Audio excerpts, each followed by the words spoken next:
How's it going, guys? Just wanted to thank our class captains for stepping in there and helping out. My daughter is sick, so sorry I can't be there for period 6 and 7. Also, thanks to the guest teachers. Really appreciate you guys helping out. Hopefully the class captains and classes can take care of what they need to for today. We are going to be continuing with our group projects related to the Arab Spring. So as a couple reminders, you should have in front of you your 7-4, which is this note catcher as far as your research goes.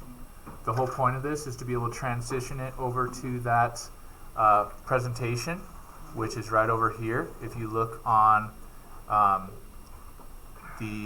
this is the resource. It's on part 1. It has that template, so make sure that you're putting everything into that presentation template to be able to be ready by Monday at the beginning of class to start these shares. So we're going to start those presentations Monday at the beginning of class.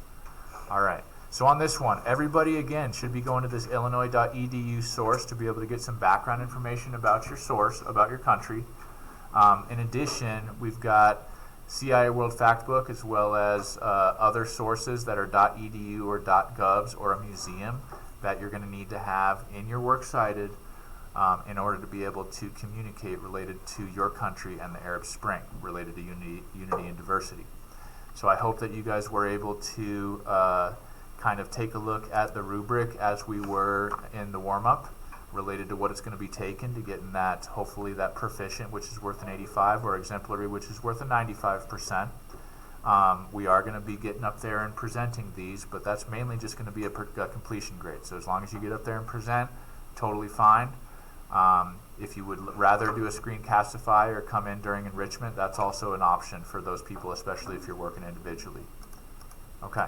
Last but not least, guys, this is especially for those geographers out there.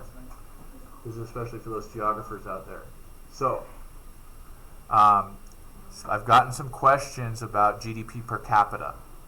And so just to make sure you guys know, once you go to the CIA World Factbook, guys, a lot of the stuff is either going to be under people and society or economy. This one, GDP per capita, is under economy. If you go into the link, it says right here, you click on it, it says what GDP per capita means. You're going to need to have that in there. So GDP per capita, like it says on the definition, is the amount of money basically that the average person makes per year. So they take the entire amount of money that's produced, that's generated for that country, they divide it up by the amount of people in that country. So I also want you to pay attention to this figure right here. So I think this is for Syria. It says country comparison to the world is 197, so that means that they're ranked 197 out of the world, which I think is only like 220 or 230 countries as far as this statistic. So things aren't looking too good out in Syria. Speaking of which, educational expenditure, that's another one that you're responsible for. If you're doing Libya, Syria, possibly Yemen, I'm not sure if Yemen has this. It's not going to give that. It says NA. So does that just excuse you guys from doing that statistic? If it says NA, do you not have to do that statistic? No. You got to look it up. So what that means is that you need to go into another reliable source, ideally a .edu or .gov, to be able to look up the educational expenditure. The reason why Syria doesn't have it, do we have any Syria groups out there that knows why we don't have it? Because they've been involved in a 10-year civil war.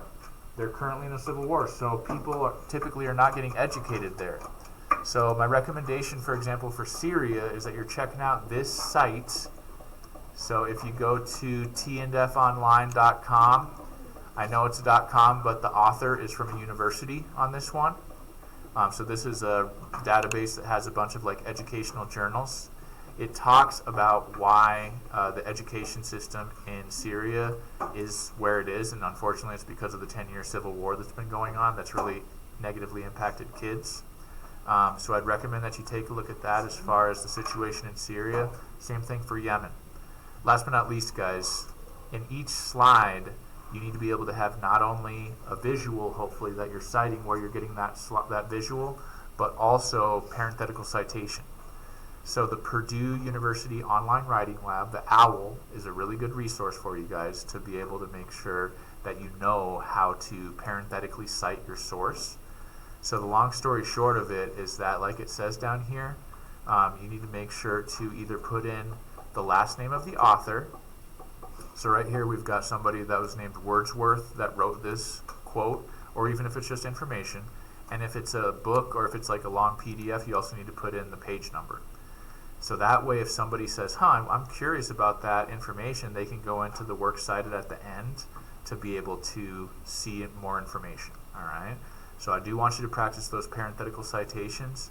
And again, the Purdue Online Writing Center, OWL, is a good resource for that. Okay? Thanks, guys. Good job. And see you back on Monday for those presentations.